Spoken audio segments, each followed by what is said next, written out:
नमस्कार असीम जी, कैसे ओके, हैं? नमस्कार नमस्कार, ठीक है। असीम जी नमस्कार। ओके, नमस्कार नमस्कार नमस्कार। प्रशांत जी नमस्कार। नमस्कार सर, सभी को नमस्कार।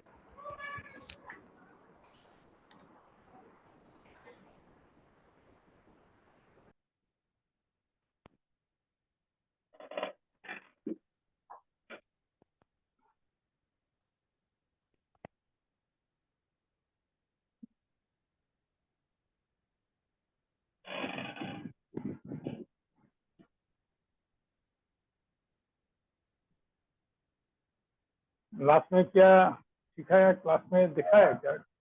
मैं तो थोड़ा बिजी था, देख नहीं पाया। वीडियो रिकॉर्डेड सुना था। पूरा तो मैं भी नहीं सुन पाया था, आधा मैंने सुना था, उसके बाद में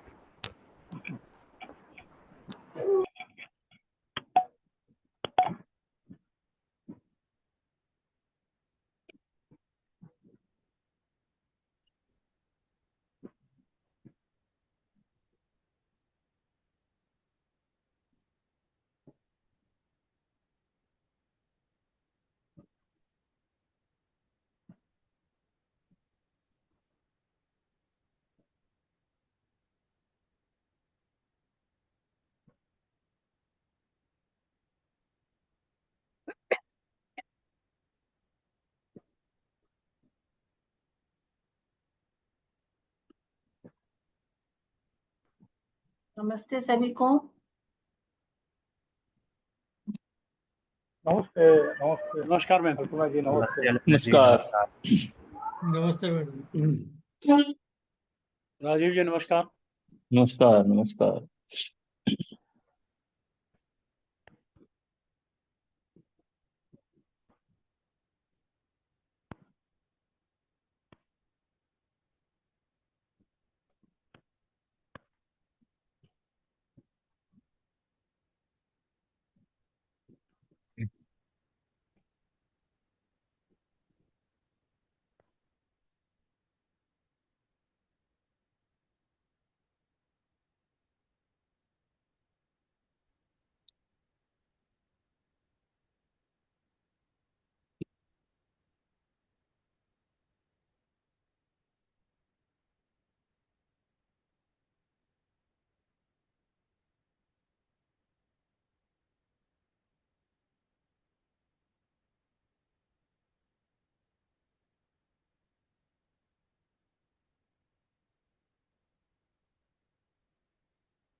नमस्कार आप लोगों को।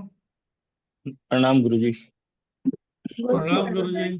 प्रणाम प्रणाम गुरुजी। प्रणाम प्रणाम प्रणाम प्रणाम गुरु जी। प्रणाम। प्रणाम प्रणाम। प्रणाम गुरु जी। घसरानी बोलूं। प्रीति जी, आपको भी विशेष प्रणाम है। आप तो हमारे गुरु हो। बिल्कुल ठीक है, लेकिन आप अपने जगह पे गुरु हैं। ठीक है, तो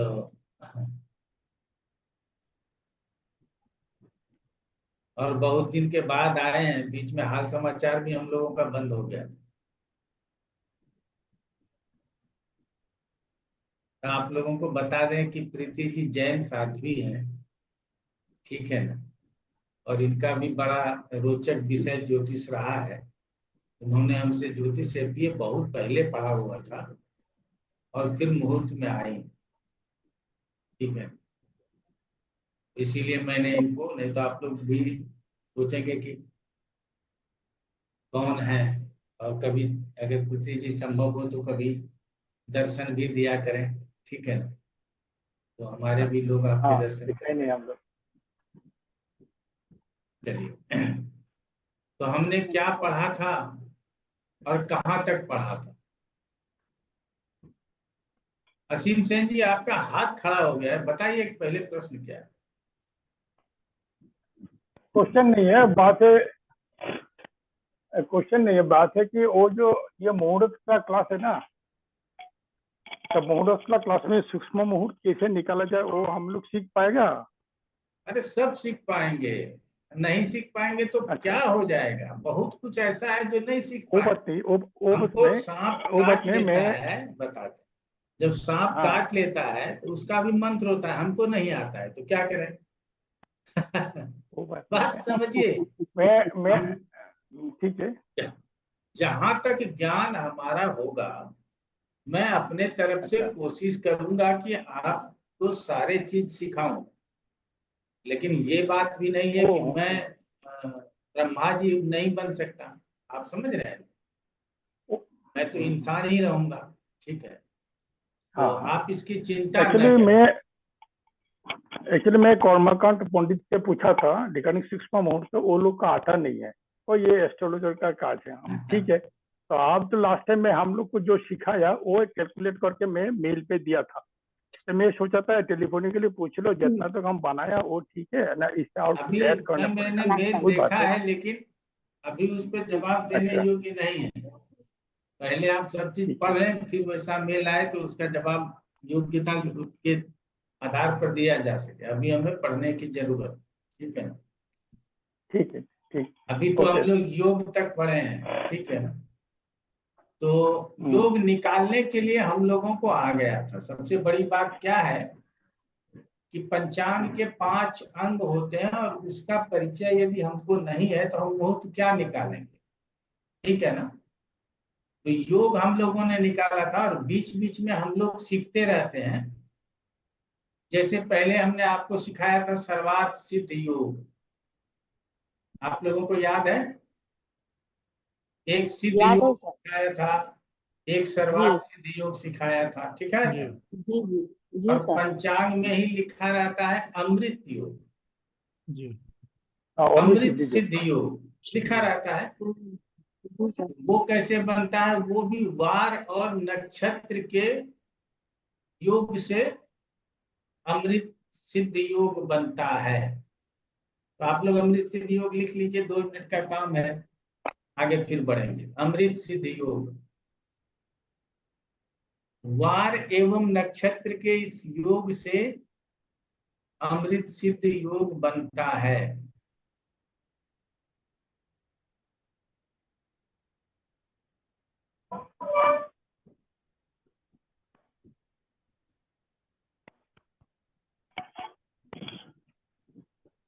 तो वार लिखिए रविवार,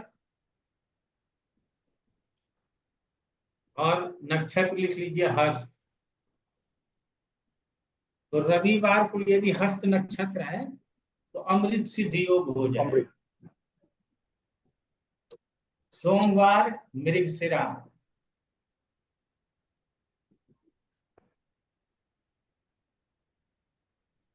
मंगलवार अश्विनी,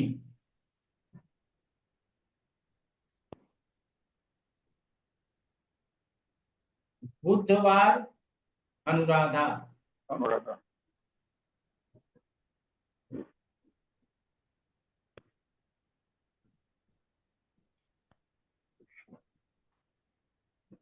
गुरुवार पुष्य,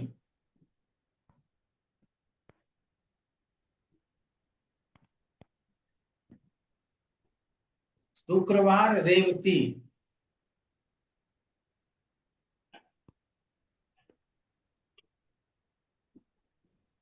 और शनिवार रोहिणी।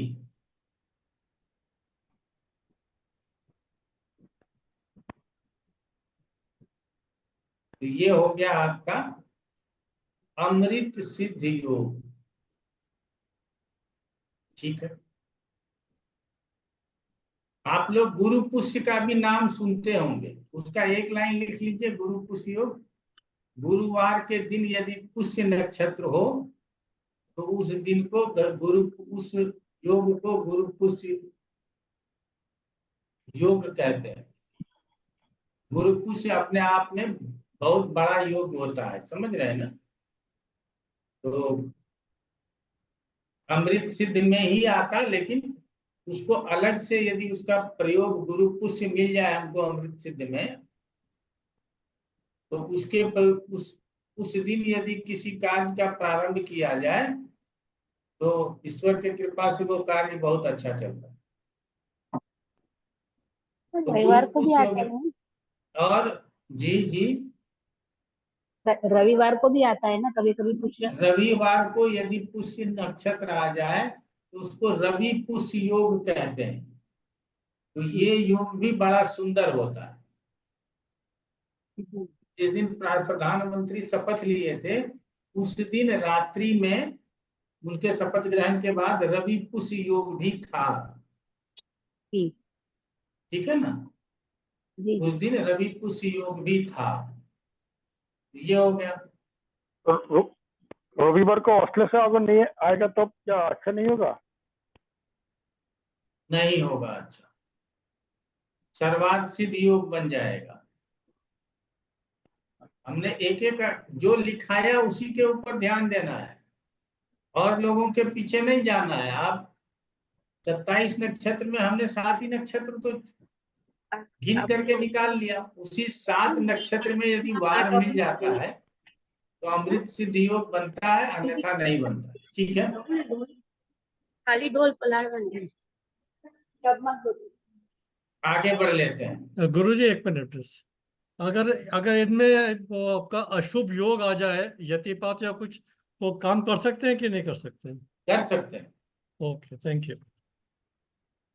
कोई भी चीज जब शुभ है उसके बाद यदि कुछ अशुभ है तो शुभता का महत्व अधिक होगा। Okay, thank you.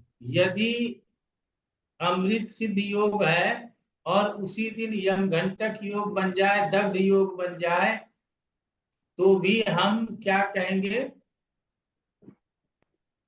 कि भाई अमृत सिद्ध योग ही चलेगा और कोई योग नहीं चलेगा। क्लियर हो गया? यस गुरुजी। कुमार प्रवीण जी बताइए क्या प्रश्न। गुरुजी प्रणाम। गुरुजी स्वार्थ सिद्धि हो गया, अमृत सिद्धि हो गया, तो इसमें प्रायोरिटी किसको देनी चाहिए? अमृत सिद्ध को प्रायोरिटी देना चाहिए। अमृत अमृत ठीक को। है गुरुजी, थैंक यू। समझ गए? तो ग्रेजुअली आप ऐसे भी समझ सकते हैं कि बड़ा मुश्किल से अमृत सिद्ध योग बनेगा। ठीक है। जी गुरुजी। और जी। पंचांग मैं आप लोगों को बताता हूं। अब आप लोगों के पास पंचांग होना चाहिए। अगर कोई पंचांग नहीं है तो पंचांग दिवाकर चाहे ऑनलाइन भी मिल जाता है तो मंगवा लिया। ये पंचांग दिवाकर है ना। इसमें कुछ मत कीजिए, इंडेक्स में जाइएगा तो इंडेक्स में आपको अपने आप मिल जाएगा। जैसे इसमें लिखा हुआ है विषय सूची। सब पंचांग में विषय सूची होगा। तो कोई भी पंचांग हो उसमें विषय सूची होगा तो उसमें हर चीज लिखा होगा। इसमें अनिष्ट ग्रहों के उपाय विवरण के बाद लिखा हुआ है अमृत सिद्ध योग, सर्वार्थ सिद्ध योग 53 और 54 नंबर पेज पर है। आप वहां जाकर के देख सकते हैं। लेकिन यदि आपको बनाने आता है तो हर महीने का आप निकाल सकते हैं, कोई दिक्कत नहीं। किस महीने में अमृत सिद्ध योग है और किस महीने में नहीं है। तो विषय सूची पहले पढ़ने के लिए सीखिएगा जिससे कि आप वहां पहुंच पाइएगा जिस विषय को आपको जानना है। ठीक है। तो सबसे पहले किसी भी पुस्तक को पढ़ने से पहले उसके विषय सूची को पढ़ना जरूरी है।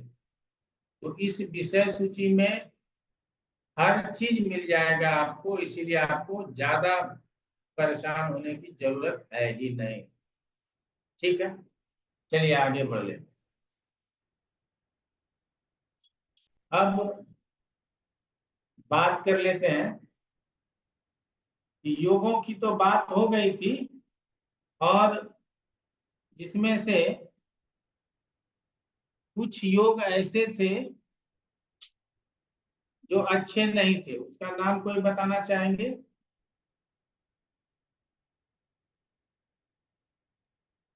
विश्वाकुम, अतिगंध, शूल, गंध, व्याघात, वज्रा, व्यतिपात पारेग और वह द्रुति।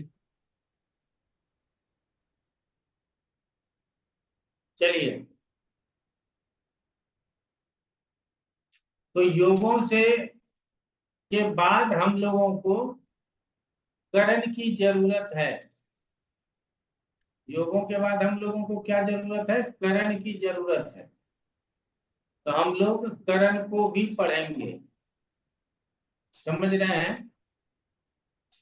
तो करण कितने प्रकार के होते हैं, किसी को मालूम है तो बताइए। तो जी 15 प्रकार के होते हैं शायद।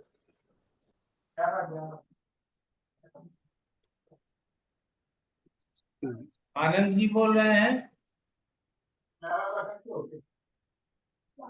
मैं चलिए, आशुतोष बोल रहा आप हूँ। लोग कोई करण बात 11 नहीं। होते हैं। 8 11 प्रकार के होते हैं। बव, बालव, कौलव, तेतिल, गर, वनिज, विष्टि। 11 चलिए, होते हैं सर। आप लोग लिखिए, करण की कुल संख्या 11 होती है।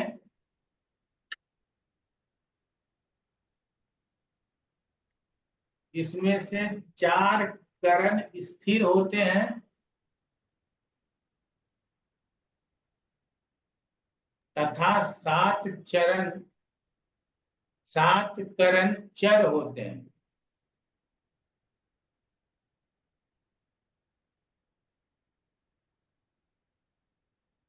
तो 7 चरण चर और 4 चरण स्थिर, इससे क्या हो गया? कुल मिलाकर के 11 करण बन गए।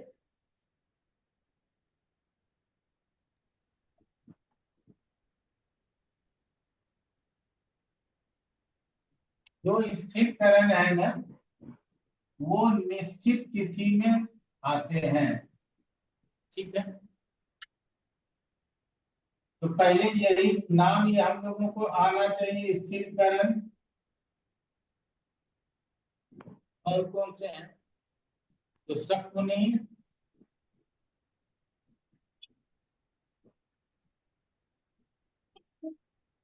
नाग,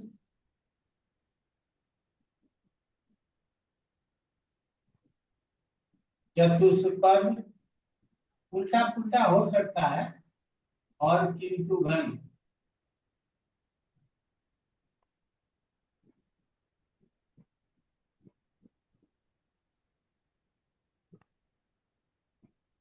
समझ में आ गया? शकुनी, चतुष्पद, नाग और किंतु घन, ये 4 प्रकार के स्थिर करण होते हैं जो एक ही बार है। ये हम लोगों ने समझ लिया। उसके बाद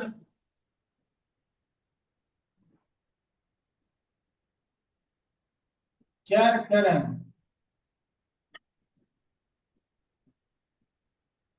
7 होते हैं।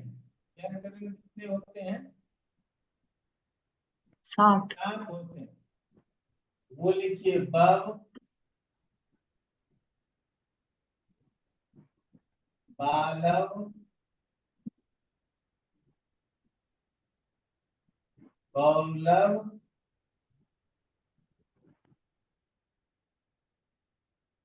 गर, कौलव के बाद 33 होगा।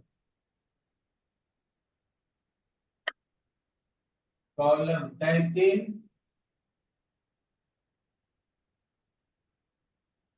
गर, वनिज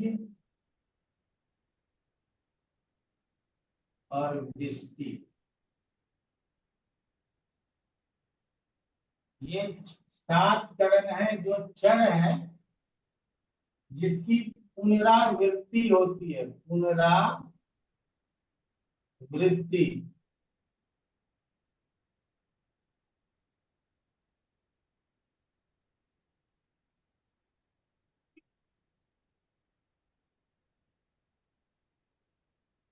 तो ये आप लोगों को पहले समझना।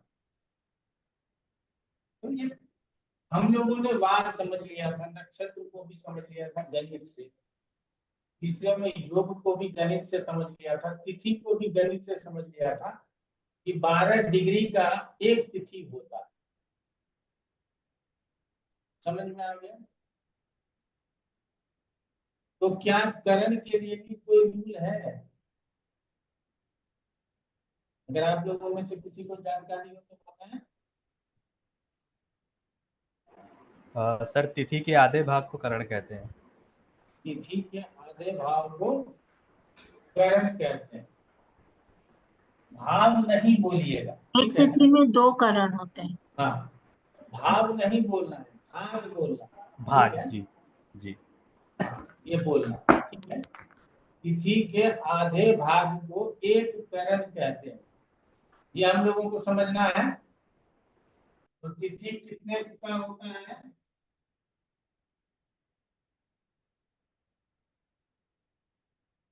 तिथि 12 डिग्री का होता है, उसका आधा भाग डिवाइडेड बाय 2, इसके बाद 6 डिग्री का एक करण होता है। चंद्रमा जब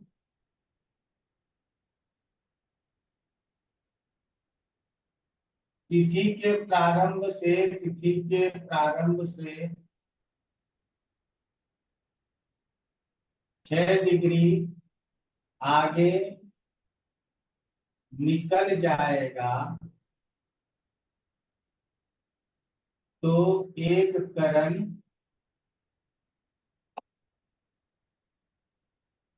गत हो जाएगा,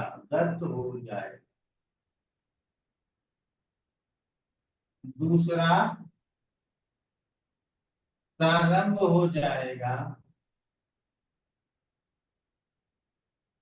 और 12 डिग्री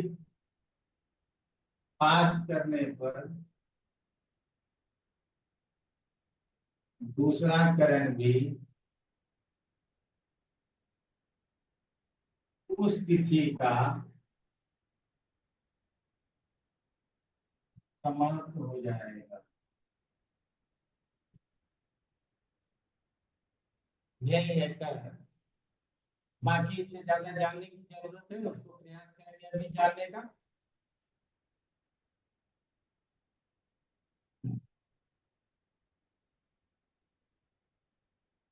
इतना आप लोग नोट कर लीजिए, फिर आगे बढ़ते हैं।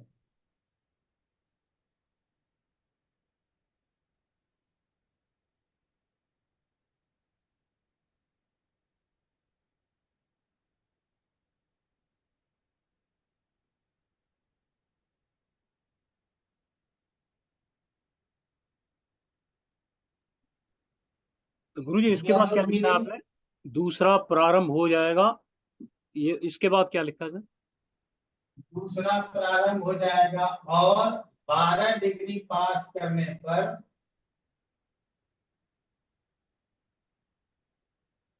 12 डिग्री पास करने पर दूसरा करण भी उस तिथि का समाप्त हो जाएगा।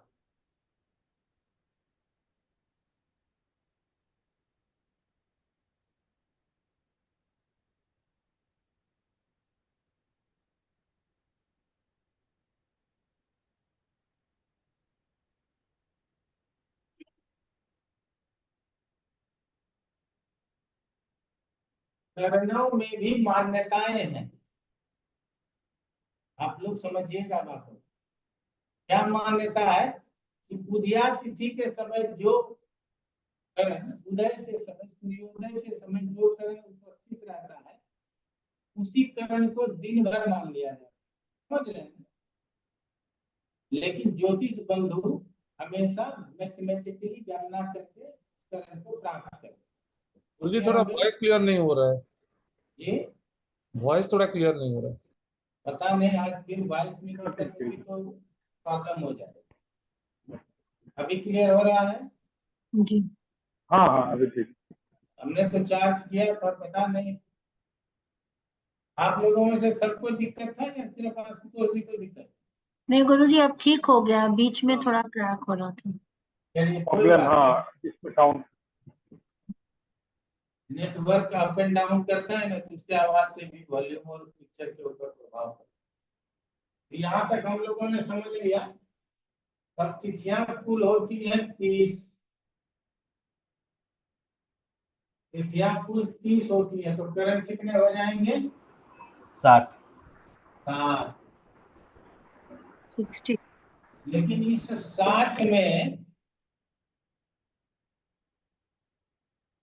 करण हो जाएंगे 60। इस 60 में 4 करण जो है वो स्थिर है, इसको घटा देंगे तो अब कितना बच जाएगा? 56। ये जो 56 करण बचा, अब इस 56 करण की पुनरावृत्ति कैसे होगी, कितनी बार होगी? तो 7 करण चर होता है, 8 बार। तो 7 करण चर होता है, तो 7 अठे 56, 8 बार चर करण की पुनरावृत्ति होगी। क्लियर हो गया? वो कैसे होगी वो मैं बताऊंगा, आप चिंता बिल्कुल मत, ठीक है ना? 4 फिक्स कहाँ रहेगा ये भी बताऊंगा।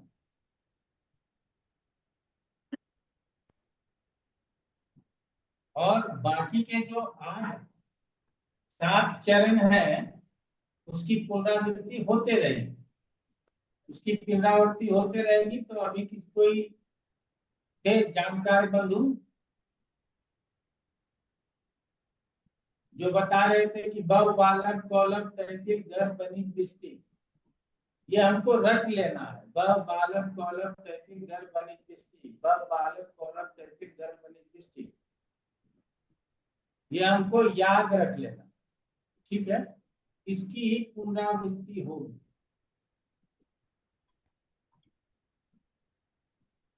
तो एक चार्ट बना लेते हैं।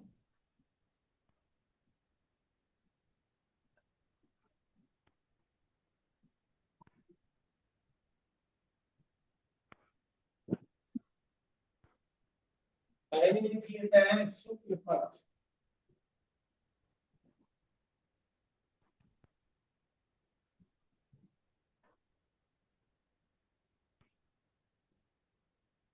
यहाँ लिख लेते हैं तिथि,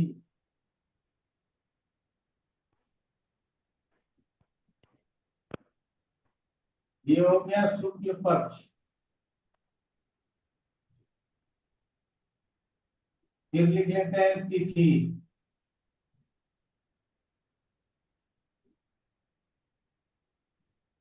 ये हो गया कृष्ण पक्ष।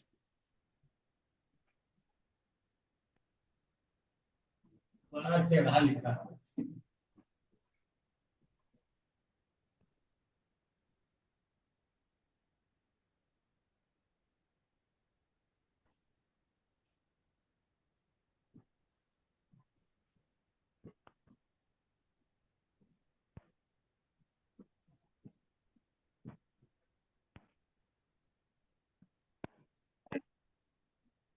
और 15 तिथियां हैं।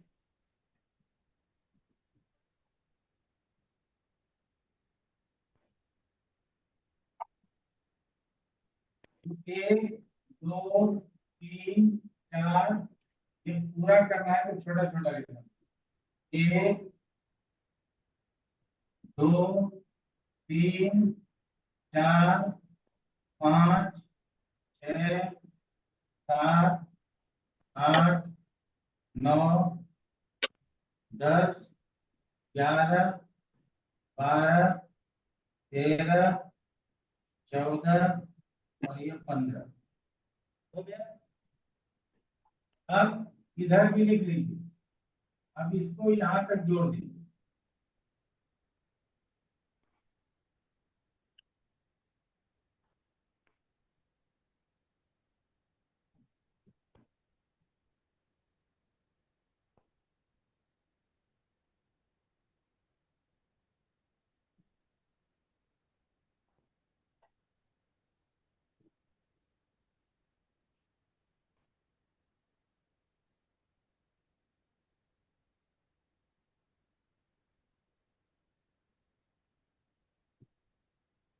ये आप लोग बना लीजिए, इसमें कोई दिक्कत नहीं।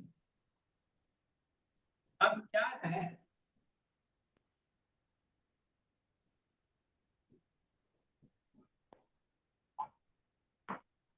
ये तो शुक्ल पक्ष हो गया।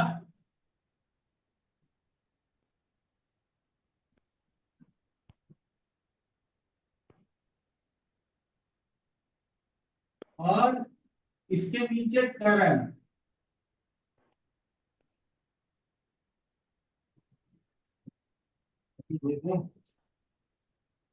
करण, ये कृष्ण पक्ष हो गया।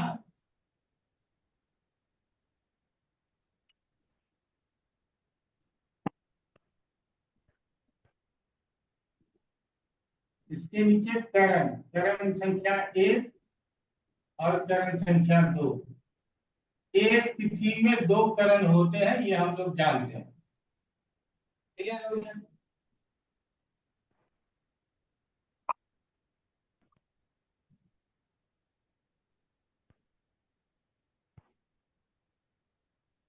तो सबसे पहले शुक्ल पक्ष की प्रथमा तिथि को सुनाई नहीं दे रहा गुरु जी। क्या बोले? सुनाई नहीं दे रहा है साउंड।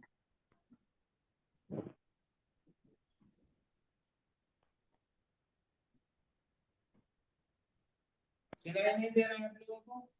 हेलो जी सर, आवाज कम ब्रेक हो सुनाई रही दे रहा है। है गुरु जी, कम हाँ? इंटेंसिटी लो है गुरु जी आवाज।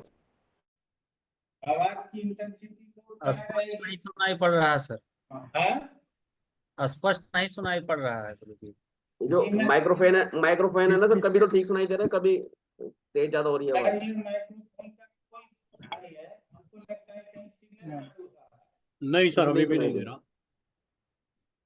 चलिए, फिर तो दिक्कत है। अब हम वैसे हमारा माइक्रोफोन ले रहा अब है। ठीक आवाज आ अब रही है सर, ठीक बिल्कुल। सुनाई दे रहा है। अभी अब ठीक है, ठीक अभी सुनाई। अब ठीक सुनाई दे रहा है तो हाँ अभी ठीक है। तिरछा होते हैं ना तब वो थोड़ा सा हो जाता है सर। शुक्ल पक्ष में जो पहला खाना है प्रथमा तिथि का, उसमें लिख दीजिए किंतु घन।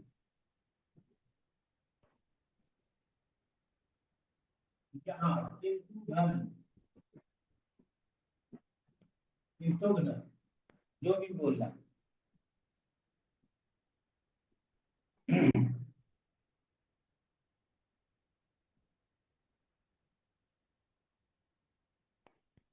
तो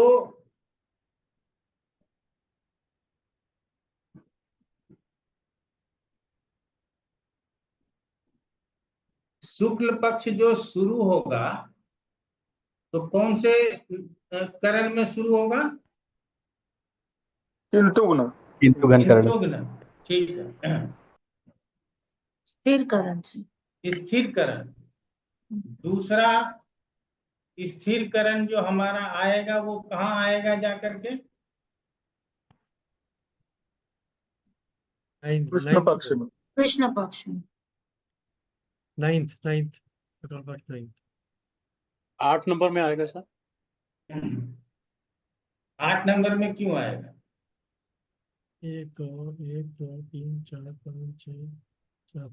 7 बार रिपीट होगा। पांचवे में आएगा पहले।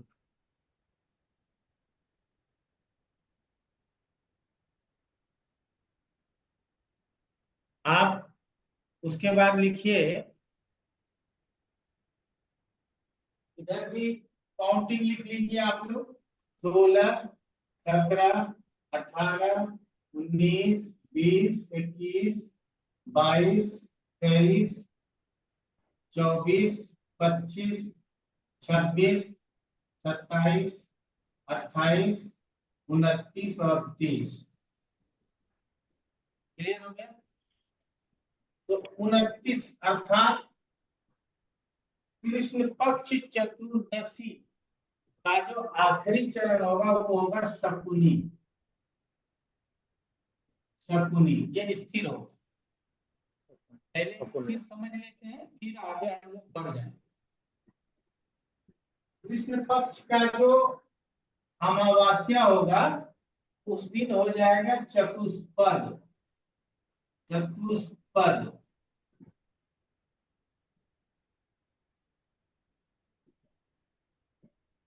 और नाग। अमावस्या को जो दूसरा उत्तरार्ध होगा तो वो हो जाएगा आपका नाग।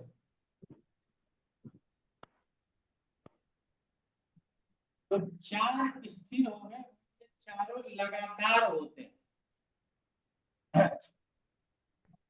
नाग क्षमा चाहेंगे। अब आपको इस क्रम में यदि चाहे तो लिख लीजिए शकुनी, चतुष्पद, नाग और किंतुगन। यहाँ पे अमावस्या समाप्त होगा, ये शुक्ल पक्ष प्रथमा का ये पूर्वार्ध होगा। इसको पूर्वार्ध करण भी कह सकते हैं, पूर्वार्ध करण, और इसको उत्तरार्ध करण कह सकते हैं। आप लोग समझ गए हैं बात को। बाकी यह कंप्लीट हो गया आपका। इसमें भी पूर्वार्ध करण और उत्तरार्ध करण लिख सकते हैं। तो अब क्या है, कृष्ण पक्ष के चतुर्दशी के दूसरे भाग का करण शकुनी होगा। उसके बाद अमावस्या का पहले भाग का करण चतुष्पद होगा। सर आवाज नहीं आ रही। कोई आवाज नहीं आ रही।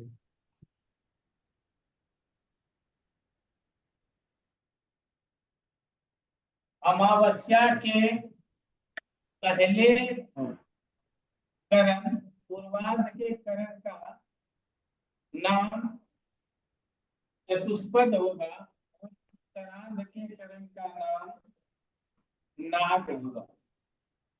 और अब क्या हो जाएगा, शुक्ल पक्ष की प्रथमा तिथि आएगी, उसके पहले करण का नाम क्या हो जाएगा, शकुनी हो जाएगा, किंतुगन हो जाएगा। तो आप लोगों को सीरियल में याद रखना है, शकुनी 1, चतुष्पद 2, नाग 3, किंतुगन 4। ये अगर सीरीज आपके कॉपी में उल्टा उल्टा लिखा गया है, आप उसको सही कर लीजिए एक बार। शकुनी 1। गुरुजी आप आगे आ जाइए, हम लोग रिकॉर्डिंग से लिख लेगा। अभी आवाज नहीं देने से कुछ पता नहीं चलेगा।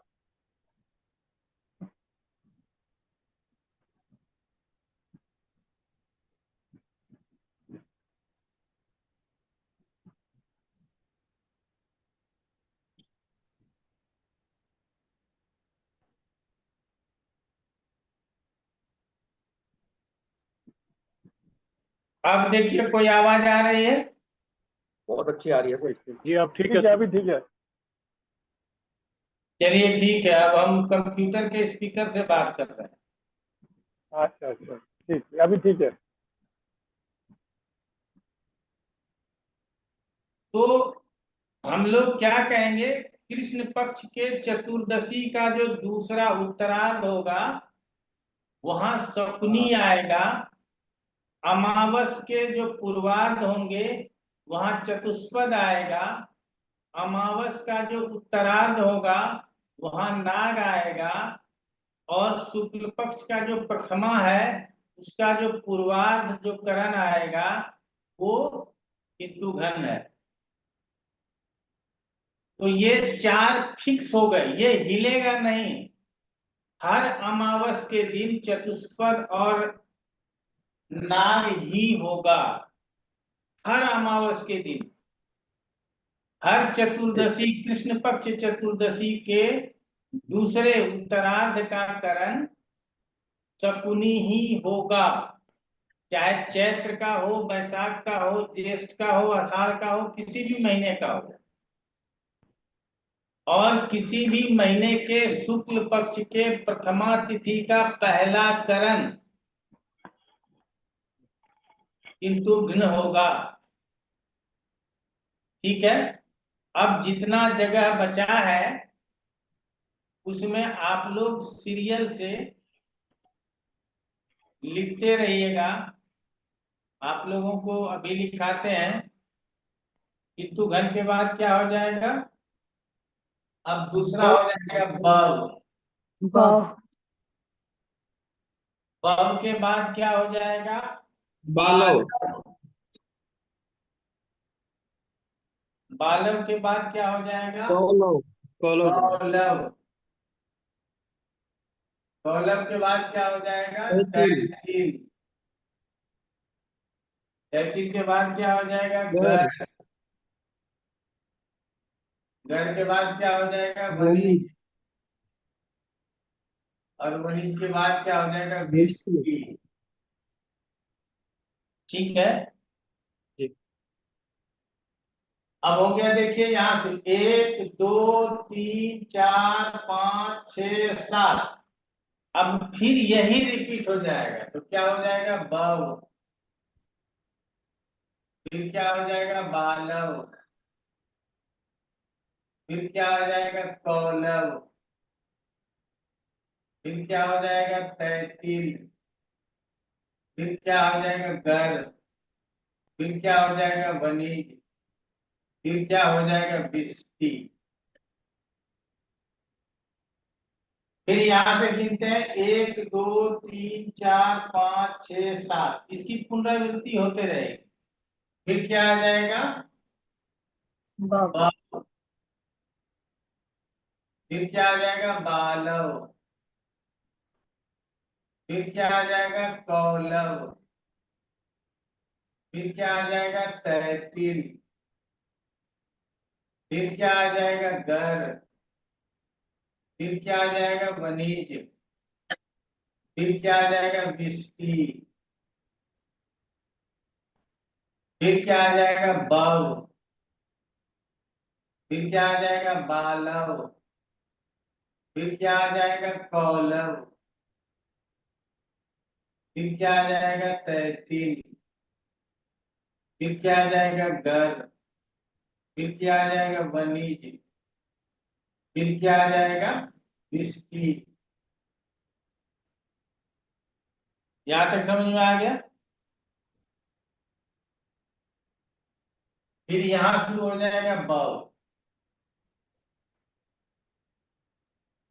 अब यहां शुरू हो गया, अब ये शुक्ल पक्ष का पूर्णिमा समाप्त हो गया। ये पूर्णिमा था, शुक्ल पक्ष में 15 तिथि लिया तो ये पूर्णिमा था।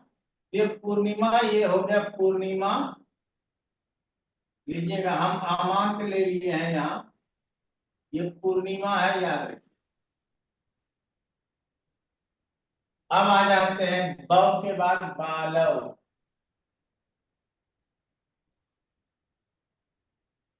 बालव के बाद कौलव। कौलव के बाद तैतील।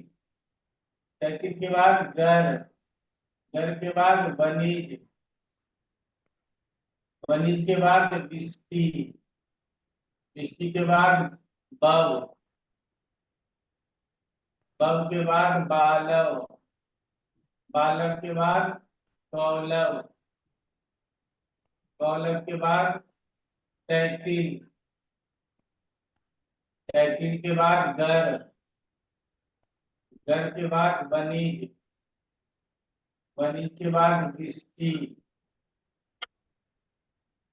फिर क्या आ जाएगा? बव। फिर क्या आ जाएगा? बालव। फिर क्या आ जाएगा?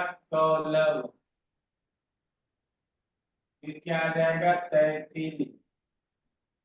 फिर क्या आ जाएगा? गर। फिर क्या आ जाएगा? वनिज। फिर क्या आ जाएगा? विस्की। फिर क्या आ जाएगा? बव। फिर क्या आ जाएगा? बालव। फिर क्या आ जाएगा? कौलव।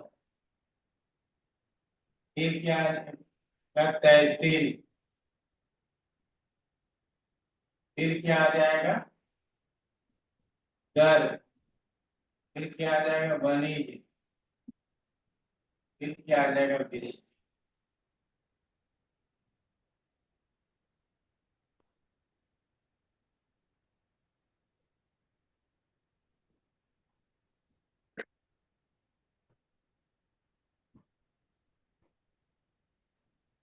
तो क्या है कि आप लोगों ने देखा कि बाद में हम कुछ किए नहीं। बव, बालव, कौलव, तैतील, गर, वनिज, विस्की। बव, बालव, कौलव, तैतील, गर, वनिज, विस्की लिखता चला गया। अब आप लोगों ने भद्रा का नाम सुना होगा। कितने लोगों ने भद्रा का नाम सुना है? गुरुजी मैंने सुना। सबने सुना है, चलिए ठीक है। जी सर। तो भद्रा जो है कब होता है? जिस तिथि में विष्टिकरण होता है, और जब विष्टिकरण चल रहा होता है उस समय को भद्रा कहते हैं। उस समय भद्रा का निवास होता है। जिस तिथि में विष्टिकरण चल रहा हो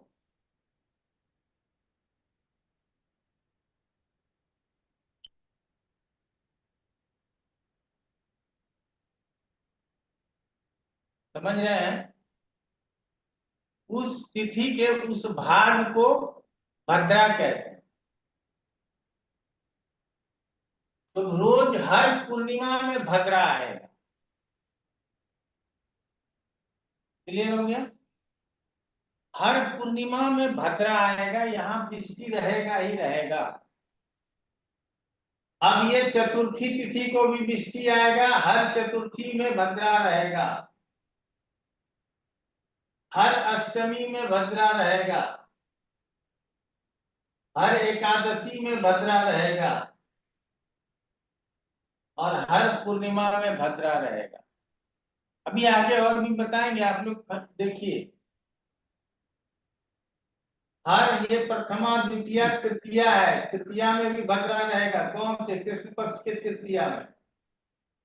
इसको भी अगर चाहें आप लोग तो इस तरह से ले सकते हैं, 1 2 3 4 5 6 7 8 9 10 11 12 13 14 और ये 15, ये 15 तिथियां हो गई। तो तृतीया में कृष्ण पक्ष के तृतीया में भद्रा रहेगा, फिर सप्तमी के में भद्रा रहेगा, फिर दसवीं में भद्रा रहेगा,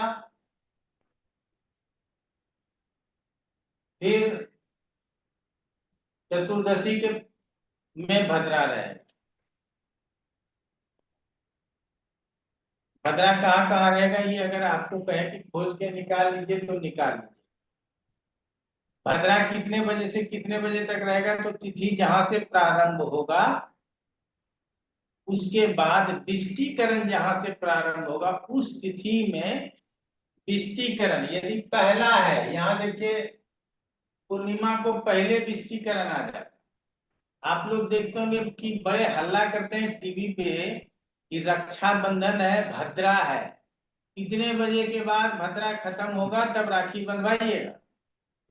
ये पागल लोग होते हैं, समझ गए?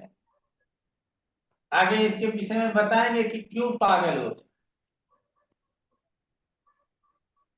तो ये करण है, और करण से भद्रा का विचार निकल करके आता है जो हमारे मुहूर्त में बड़ा महत्व रखता है।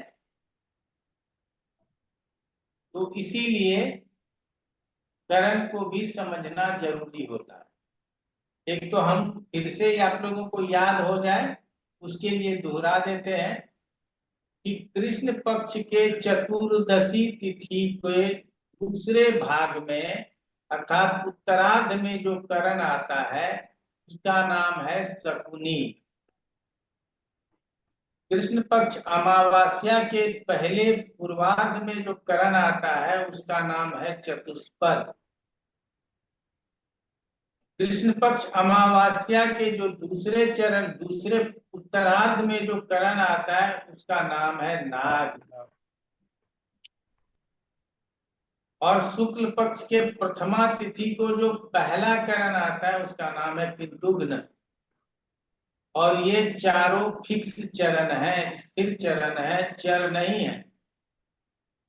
उसके बाद जो 7 चरण है, क्षमा चाहेंगे, 7 करण है, पव, पालव, कौलव, तैतिल, गर, बनिक, पिष्टि, इसी चारों की पुनरावृत्ति 8 बार होती है और हमारी सारी तिथियां कंप्लीट हो जाती। इस चीज को याद रखेंगे तो करण में 11 करण का नाम याद रखना है, बहुत आसान है। और जैसे कि अभी कुछ मृत्युंजय जी को याद है तो उनको मजा आ गया हो, ठीक है ना, तो अच्छा लगेगा, आप लोगों को भी याद हो जाएगा तो अच्छा लगेगा। गुरु जी किसी किसी पंचांग में वनिज को भी भद्रा में ले लिया जाता है, ऐसा नहीं मानेंगे ना? क्या? किसी किसी पंचांग में वनिज को भी भद्रा में ले लिया जाता है, जैसे ऋषिकेश पंचांग में मैंने देखा था। ना ना, वो बताता हूं मैं क्या लिया जाता है, आप लोग समझिएगा। यदि उदय के समय विष्टिकरण है तो दिन भर भद्रा ले लिया उसने, समझ में आया? जी। लेकिन हम ज्योतिषियों को क्या करना है, तिथि जहां से प्रारंभ हुई 6 डिग्री का होगा वहां भद्रा समाप्त कर देना। तो भद्रा समाप्त लिखा रहता है, अब किसी पंचांग में नहीं लिखा हो तो वो अलग बात। अब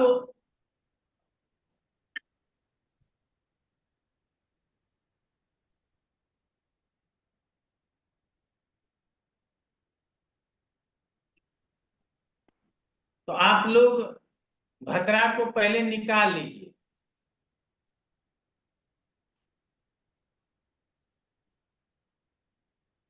निकाल लेंगे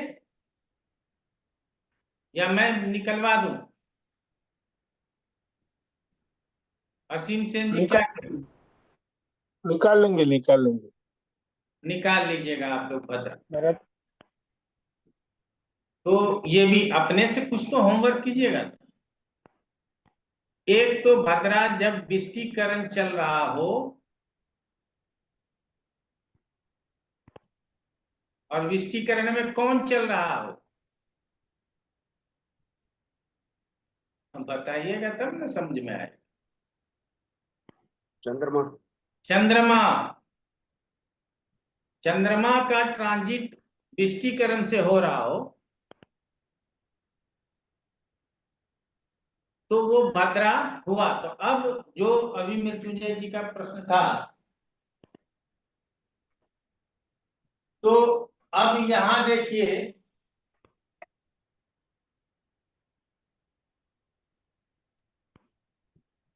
पूर्णिमा को भद्रा आता है पहले में तो वो दिन भर भद्रा मान लेंगे। इधर सप्तमी शुक्ल पक्ष कृष्ण पक्ष सप्तमी को विष्टिकरण आ जाता है तो सूर्योदय के समय यदि ये पकड़ा गया तो दिन भर भद्रा मान लेंगे। उसी तरह से चतुर्दशी तिथि को यदि भद्रा टकरा गया तो वो दिन भर भद्रा मान लेंगे, समझ गए? जबकि ऐसा मानना नहीं चाहिए।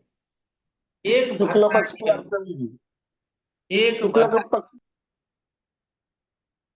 जी आनंद जी बोल लीजिए आप। शुक्ल पक्ष की अष्टमी को भी पहला करण भद्रा ही है, जी हाँ, विष्णुभद्र।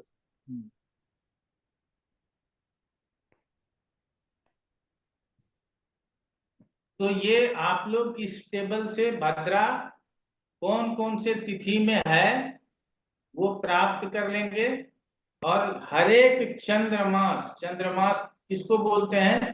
चैत को, बैसाख को, जेठ को, आषाढ़ को।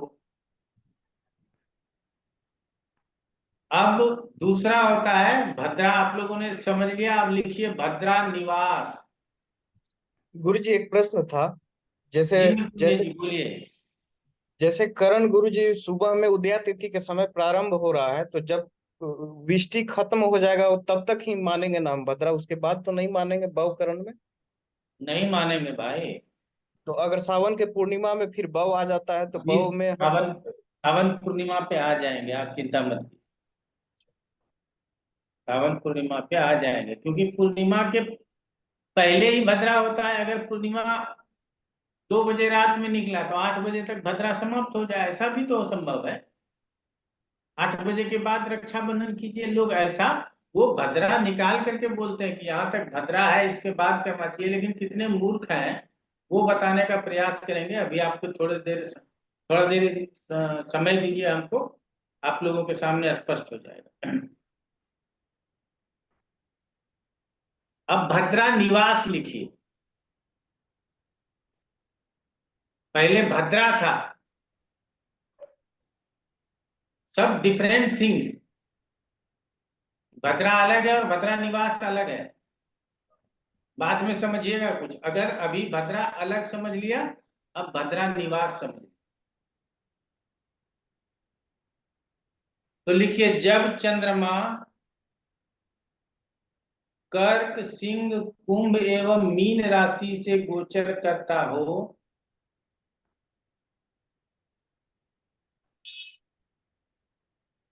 कर्क, सिंह, कुंभ एवं मीन राशि से गोचर करता हो,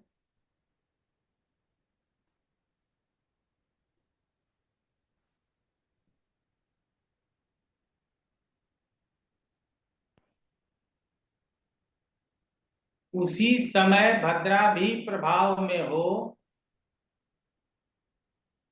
उसी समय भद्रा भी प्रभाव में हो,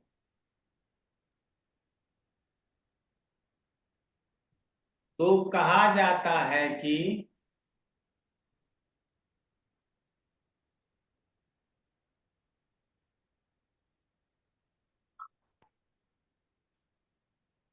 भद्रा का निवास पृथ्वी लोक में होता है।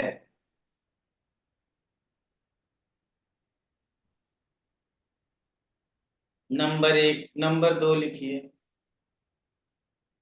जब चंद्रमा मेष, वृषभ, मिथुन एवं वृश्चिक राशि में हो,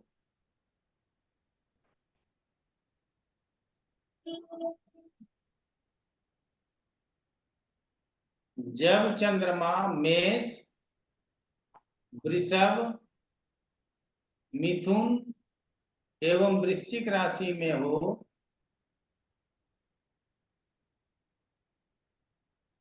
और उसी समय भद्रा भी प्रभाव में हो,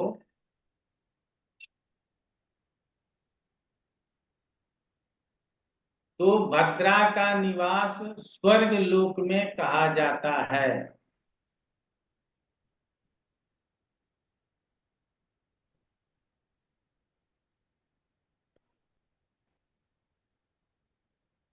नंबर 3,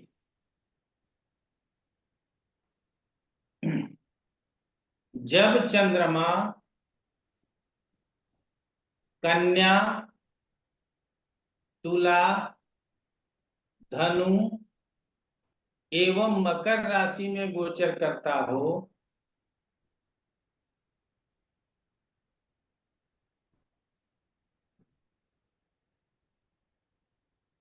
जब चंद्रमा कन्या, तुला, धनु एवं मकर राशि में गोचर करता हो, तो भद्रा का करता हो, उसी समय भद्रा भी प्रभाव में हो, उसी समय भद्रा भी प्रभाव में हो,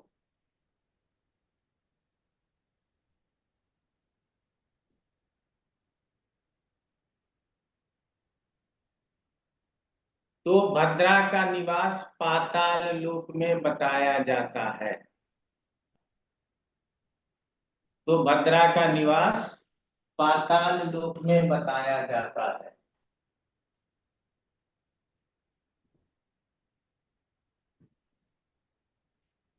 तो जब ग्रहण अमेरिका में लगता है तो हम लोग गंगा जी में डुबकी थोड़ी लगाते। बात तो समझिएगा। और जब ग्रहण इंडिया में लगता है तो हम लोग गंगा जी में डुबकी लगाते हैं, नहीं तो घर में ही हर हर गंगे बोल करके स्नान करते हैं।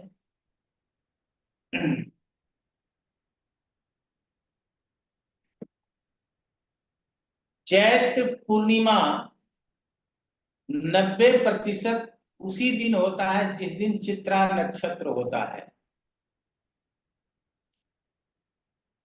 आप लोग बात को समझिएगा, और खास करके असीम सेन जी, इधर उधर दिमाग चला जाएगा तो बस भटक जाइए। तो भटकना नहीं है, ध्यान दीजिए कि हम बोलना क्या चाह रहे हैं। चित्रा नक्षत्र में चंद्रमा हो तो चैत्र पूर्णिमा होगा। विशाखा नक्षत्र में चंद्रमा हो तो बैसाख पूर्णिमा होगा। ज्येष्ठा नक्षत्र में चंद्रमा हो तो ज्येष्ठ पूर्णिमा होगा।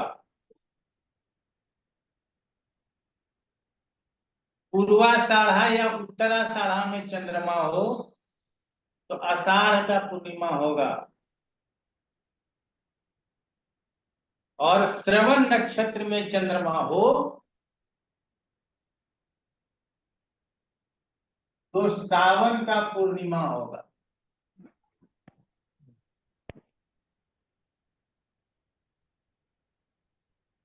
यहां बात समझने का कोशिश कीजिए।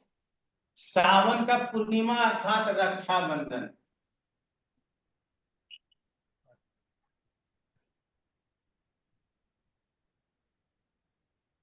क्लियर हो गया? चंद्रमा कहाँ है? श्रवण नक्षत्र में है। श्रवण नक्षत्र। और श्रवण नक्षत्र कौन से राशि के अंतर्गत आता है? मकर राशि। मकर राशि। कोई बात नहीं, सबको समझ में आ जाए इसके लिए हम लिख लेते हैं। मूल, मूल के बाद पूर्वाषाढ़ा, पूर्वाषाढ़ा, उत्तराषाढ़ा, उसके बाद श्रवण, उत्तराषाढ़ा के बाद श्रवण, श्रवण। पक्का? पक्का। हाँ। धनु राशि में गुरुजी। श्रवण, मकर राशि। अब यहाँ क्या है? 13 डिग्री 20 मिनट, 13 डिग्री 20 मिनट और इसका 6 डिग्री 40 मिनट, 13 डिग्री 26, 3 डिग्री 20। तो ये तो हो गया धनु राशि। अब इसका 10 डिग्री, श्रवण का 13 डिग्री 20 मिनट और श्रवण के बाद क्या आता है? धनिष्ठा। धनिष्ठा। Dhanishtha 6 degree 40 minute. तो इसका जो है तो 10 13 6 डिग्री 40 मिनट और ये हो जाएगा मकर। तो कौन से राशि में चंद्रमा चल रहा है? अगर श्रवण में चंद्रमा है तो मकर राशि होगा। और यदि मकर राशि में चंद्रमा है तो भद्रा कहाँ होगा? अपना कॉपी देख के बताइए।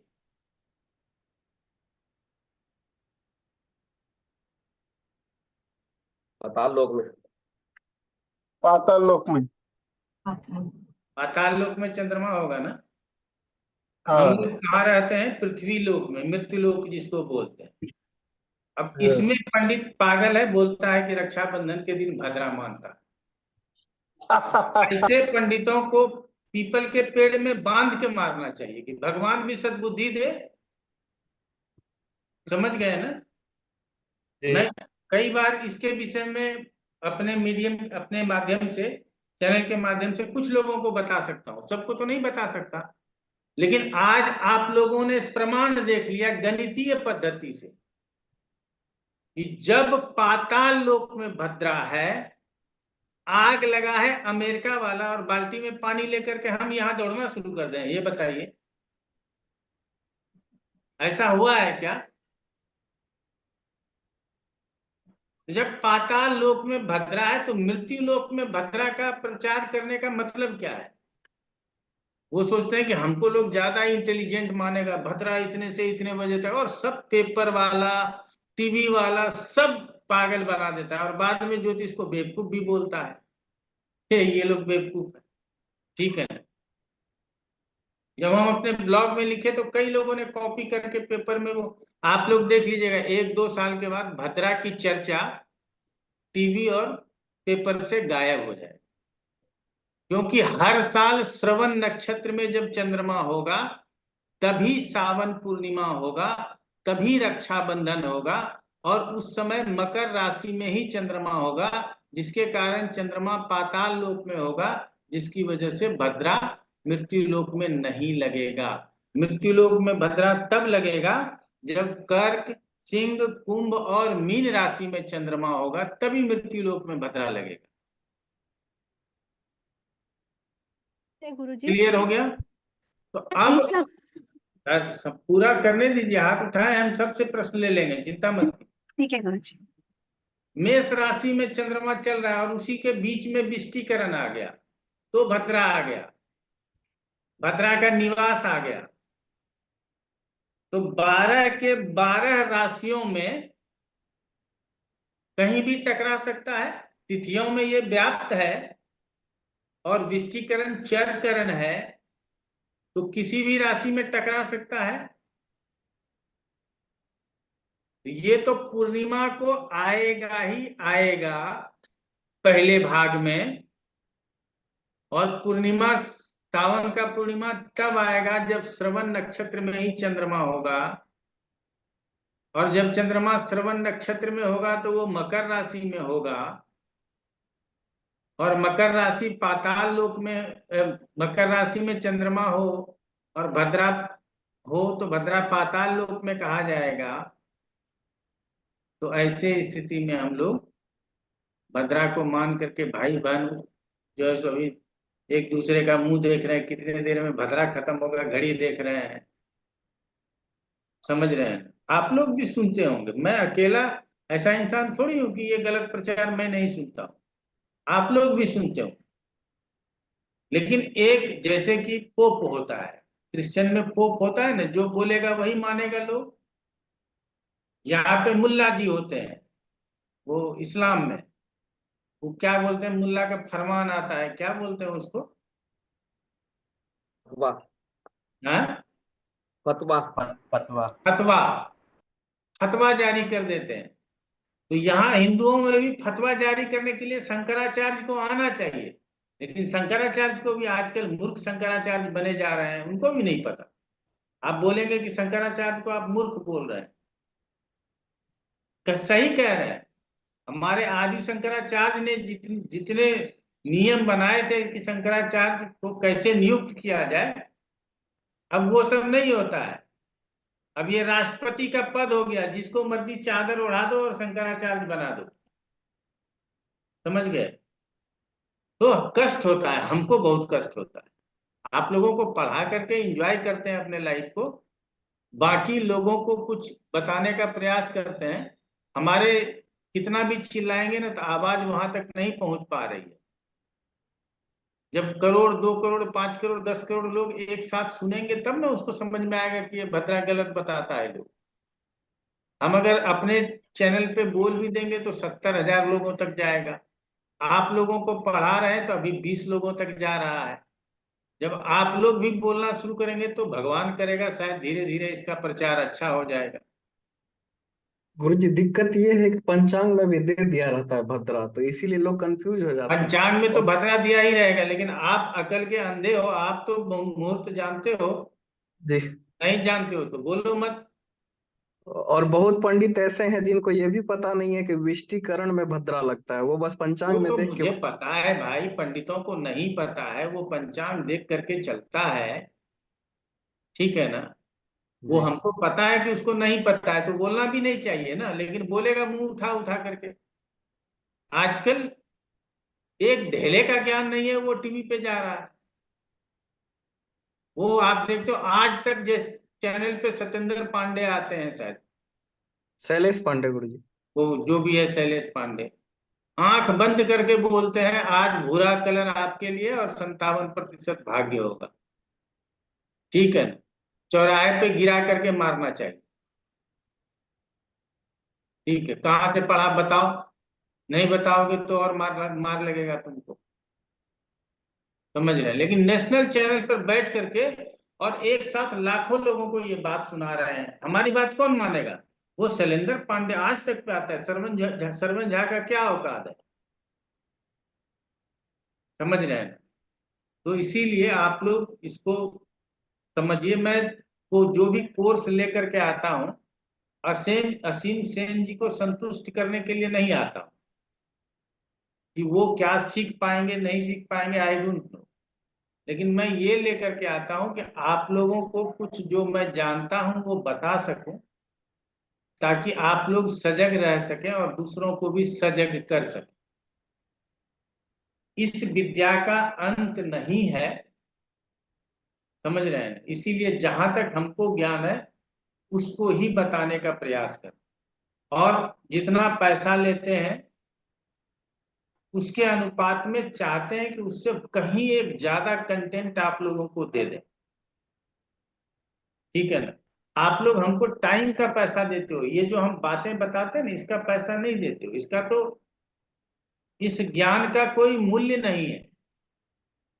अगर इस ज्ञान का मूल्य होता तो टीवी पे जाने वाले सारे पंडितों को पता होता, किसी को नहीं होता पता, ठीक है ना? तो हवा बनाते हैं तो क्या किया जाएगा? चलिए, अभी अमेरिका में भी ग्रहण लगेगा तो यहाँ भी कहेंगे ये कर लो वो कर लो, गर्भवती महिलाएं घर से ना निकलो, निकलो तो अपना पेट ढक के निकलो, ये सब बातें बताते रहते हैं, तो क्या कीजिएगा? आशुतोष प्रधान जी बताइए क्या प्रश्न? जी जो भद्रा की बात कर रहे हैं ये इनऑस्पिशियस मोमेंट रहता है, जी कहा जाता है। तो वो जो निवास जो है ना, जिस जगह पे निवास है उसमें कोई शुभ काम नहीं करना चाहिए, ऐसा समझना चाहिए। जैसे कि मर्त पे हो गया, भद्रा से परहेज करना चाहिए, वो जो करण है विष्टिकरण है। लेकिन आपको मैं बता रहा हूं, विष्टिकरण जब तक है तब तक आप उस तिथि को भी परहेज करें, ठीक है ना? मान लीजिए तिथि और नक्षत्र के हिसाब से, वार और नक्षत्र के हिसाब से अमृत योग बन गया और उस दिन भद्रा भी पकड़ा गया, तो आप क्या कीजिएगा? तो आप अमृत योग को मानिएगा, भद्रा यदि पृथ्वी लोक में है तो मानिए, नहीं है तो मत मानिए। आकाश में है, पाताल में है, हमको कोई परवाह नहीं है, हमको कोई प्रॉब्लम नहीं है, हमारे धरती पर नहीं होना चाहिए, ठीक है? ठीक है गुरु जी। कुमार प्रवीण जी। गुरु जी बद्रा मुख और बद्रा पुच्छ भी कुछ इस तरह का भी कोई फंडा होता है? वो पढ़ाएंगे, आप क्यों चिंता करते हैं? एक ही दिन में सब पढ़ा देंगे तो फिर दिक्कत हो जाएगा ना। मुख कुछ भी पढ़ा देंगे, आप चिंता मत कीजिए।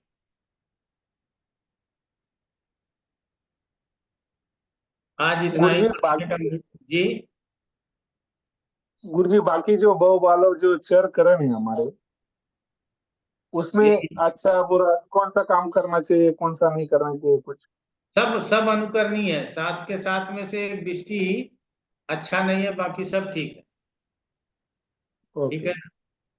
बाकी सब ठीक है। बाकी आगे बताया जाएगा कि किस काम के लिए कौन सा उपयुक्त है और किस काम के लिए कौन सा करण उपयुक्त नहीं है। वो आगे आप लोगों को जब षोडश संस्कार का मुहूर्त पढ़ाएंगे तो आप लोगों को जानकारी हो जाएगी।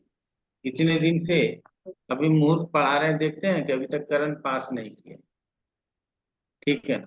फिर भी थोड़ा बहुत आप लोगों को आने लगा है, यात्रा बता दीजिएगा, तो बढ़िया बता दीजिएगा, सर्वार्थ सिद्ध अमृत सिद्ध बता दीजिएगा, कम बड़ी बात है, ठीक है ना? ये सब बताना शुरू कर दीजिएगा। आज तो हमारा पढ़ाने का मन ही नहीं था, पता नहीं कैसे फिर मूड बन गया, हमने कहा कि पढ़ा ही लेते हैं, ठीक है? गुरु जी मैं ये क्वेश्चन पूछने वाला था कि आपका मूड आज खराब है क्योंकि आप पूजा नहीं किए हैं।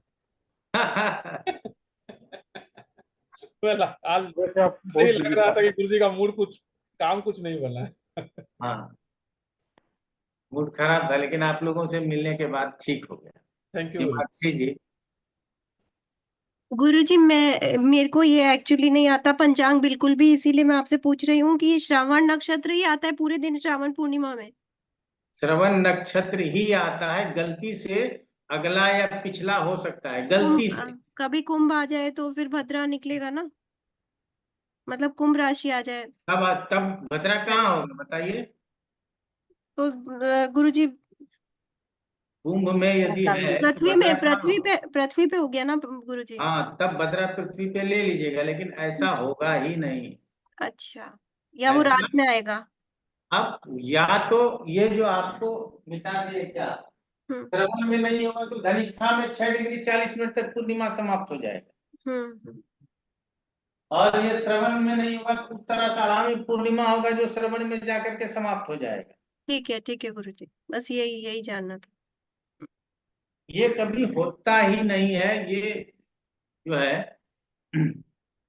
ठीक है गुरुजी, धन्यवाद। और आप कहाँ रहते हैं हिमाक्षी जी? जोधपुर में गुरुजी। जोधपुर में रहते हैं। हाँ, पिछले बार भी हमने यही पूछा था। मैं नहीं तो ये कहा था कि दिल्ली में रहते हैं तो एक दिन पंचांग लेकर के आइएगा, सब बता देंगे। ठीक है, ओके। चलिए आज इतना ही रखते हैं। आप लोगों का बहुत बहुत धन्यवाद। नमस्कार। थैंक यू गुरुजी, बड़ा इंटरेस्टिंग रहा नमस्ते आज। पंडित जी। प्रणाम गुरुजी। Thank you Guru ji.